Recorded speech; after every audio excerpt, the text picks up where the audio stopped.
عید الفطر یہ پیغام دیتی ہے، یہ ہمارا مذہبی تہوار پیغام دیتا ہے، اسلام میں سارے فرق جس طرح مدینے والے مصطفیٰ نے ختم کر دیے۔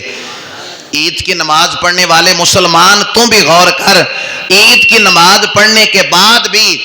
اگر تیرے ذہن میں اپنے آپ کو سمجھتا ہے کہ میں بہت بڑا عالم ہوں، میں پڑھا لکھا ہوں، پنڈ تے سارا ہی جاہلاندہ ہے، اور اگر آپ یہ سمجھتے ہو میں امیر ہوں باقی سارے کمزور ہیں، تو پھر تو نے مذہبی تہوار کو ایک رسم کے طور پہ منایا ہے۔ یہ رسم رہ جاتی ہے جب اس کو صرف ہم رسم کے طور پہ منا رہے ہوں۔ بھائی عید الفطر کا دن بتاتا ہے آپ نے پہلی صف میں کھڑے ہونا ہے، دوسری صف میں کھڑے ہونا ہے۔ آپ کا کندھا اگر کسی غریب کے کندھے سے لگ رہا ہے تو سمجھ لو تم نے اپنا قومی مذہبی تہوار منا لیا ہے۔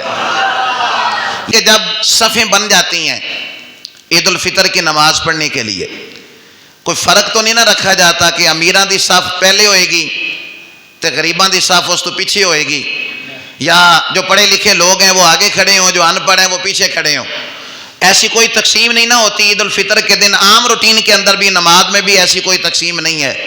تو عید الفطر اس ہمارے مذہبی تہوار نے ایک پیغام دے دیا، وہ بندہ مومن جس طرح تو مسجد میں آ کر تیرے سارے فرق ختم ہو جاتے ہیں نا، کوئی امیر غریب نہیں، کوئی ماڑا تکڑا نہیں، کوئی پڑھا لکھا ان پڑھ نہیں، سارے ایک صف میں کھڑے ہو گئے محمود و ایاز، نہ کوئی بندہ رہا نہ کوئی بندہ نواز، صاحب و محتاج و غنی ایک ہوئے، اور تیری سرکار میں پہنچے تو سبھی ایک ہوئے۔